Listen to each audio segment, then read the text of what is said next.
اس وقت جو ہے وہ سامعین ہمارے ساتھ موجود ہیں ماہر بین الاقوامی امور ڈاکٹر شاہین اختر صاحبہ۔ السلام علیکم ڈاکٹر صاحبہ۔ وعلیکم السلام۔ ڈاکٹر صاحبہ آپ کو خوش آمدید اور بہت شکریہ کہ آپ نے ریڈیو آزاد کشمیر تراڑکھل اور ریڈیو پاکستان اسلام آباد کو وقت دیا۔ ہم بات کر رہے ہیں سید علی شاہ گیلانی شہید کی شخصیت کے حوالے سے، اور خصوصی طور پہ آج پاکستان مونومنٹ میوزیم میں ایک ان کے نام سے کارنر کا بھی افتتاح کیا گیا، اور ان کی شخصیت اور دوسری جانب اگر ہم دیکھیں تحریک آزادی کشمیر کو، تو ایسا لگتا ہے کہ یہ ایک دوسرے کے لیے لازم و ملزوم رہے ہیں۔ مرد آہن، مرد حریت جو ہے انہیں کہا جاتا تھا، اور یقینی طور پر وہ تھے، اور وہ آج بھی ہمارے دلوں میں زندہ ہیں۔ اور جو کشمیر کی جو جدوجہد ہے اس میں انہوں نے ایک نئی روح پھونکی، خاص طور پہ یہ گزشتہ جو دہائی تھی اس میں۔ تو کیسا دیکھتی ہیں آپ ان کی شخصیت کو اور جدوجہد آزادی کشمیر کو، اور آپ سمجھتی ہیں کہ اس وقت جو ہے وہ یہ ایک نتیجہ خیز مرحلے میں سلسلہ داخل ہو چکا ہے؟ بالکل آپ نے صحیح کہا ہے کہ سید علی شاہ گیلانی کا جو ویژن تھا بہت کلیئر تھا، بہت آرٹیکولیٹ تھے۔ ان کا کشمیر کے بارے میں اور آزادی کے بارے میں، اور نوجوانوں کو جو ایک جس میں وہاں پہ پچھلے 75 سال سے آپ دیکھ رہے ہیں جو کچھ وہاں پہ ان کے بیچ رہا، وہ چاہتے تھے کہ وہ اس سے آزادی حاصل کر لیں۔ تو اس معاملے میں ان کا ایک چیز یہ تھا کہ بہت کمٹمنٹ تھی، ان کی ول پاور بہت زیادہ تھی، جس کو آپ کہہ رہے ہیں بہت زیادہ جو ایک استقلال تھا اس میں۔ تو ایک تو یہ ہے کہ بہت زیادہ ان کی کلیئرٹی تھی، بہت زیادہ ہمت تھی۔ مشکل سے مشکل حالات میں بھی انہوں نے اس راستے کو نہیں چھوڑا، ہمت دلائی، اور ہمت کا ایک ہمیشہ ان کا اپنا ایک بہت ہی اونچا معیار رہا۔ تو ایک تو یہ تھی، اور کشمیر کے حوالے سے ان کی اپنی جو ایک رہی ہے کنٹریبیوشن میرے خیال میں تحریک کے حوالے سے، اس میں جو موبلائز جیسے انہوں نے کیا لوگوں کو، ان کو وہ میرے خیال میں بے مثال ہیں۔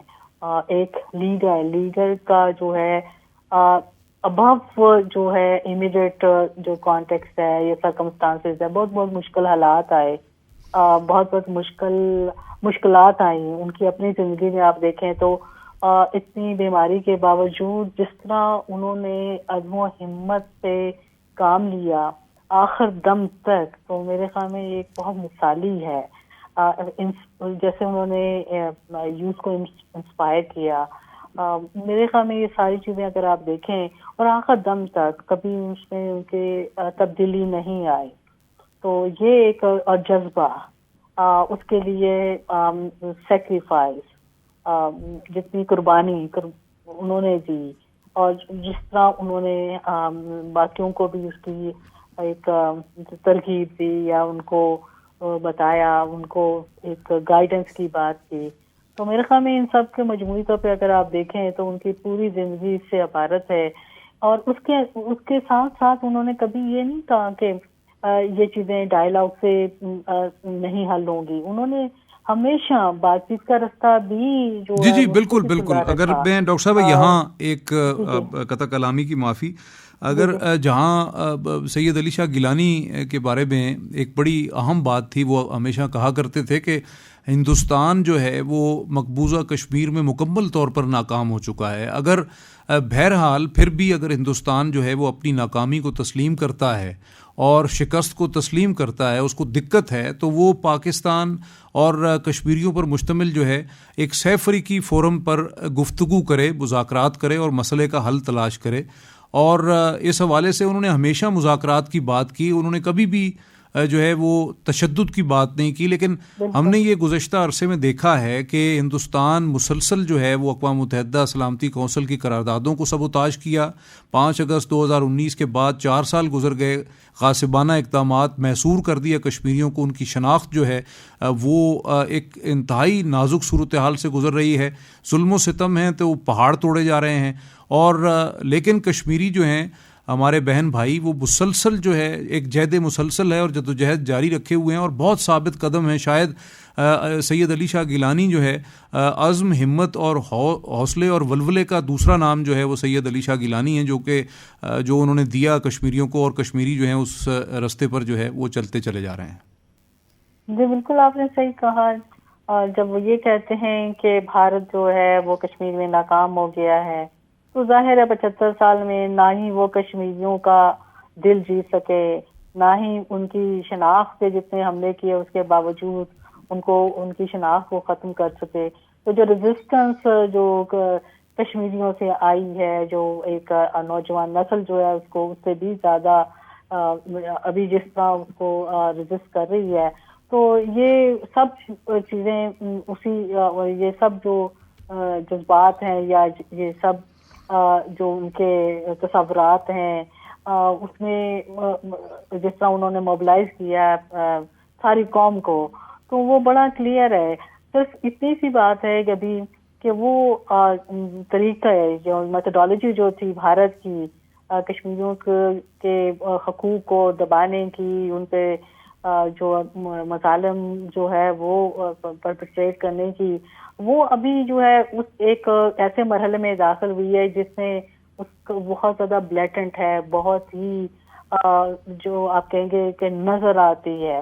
تو ابھی صرف یہ ہے کہ ان کی شناخت کو میرے خیال میں 75 سال سے بھی جب ان کے آپ رائٹس کو جو ہے دبا کے رکھتے ہیں ہر طرح سے، تو بات تو وہی تھی کہ ایک اسٹرکچرل وائلنس تو چل رہا تھا، لیکن ابھی آپ دیکھیں کہ وہ ایک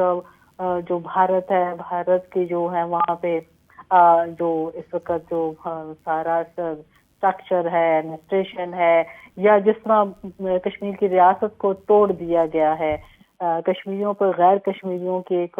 حکمرانی، جبری حکمرانی کو جو ہے اس وقت امپوز کر دیا گیا ہے. تو یہ چیزیں بہت زیادہ جو ہے صرف ایک وائلنٹ اور ایک بلیٹنٹ جو ہے اس فیز میں داخل ہوئی ہیں،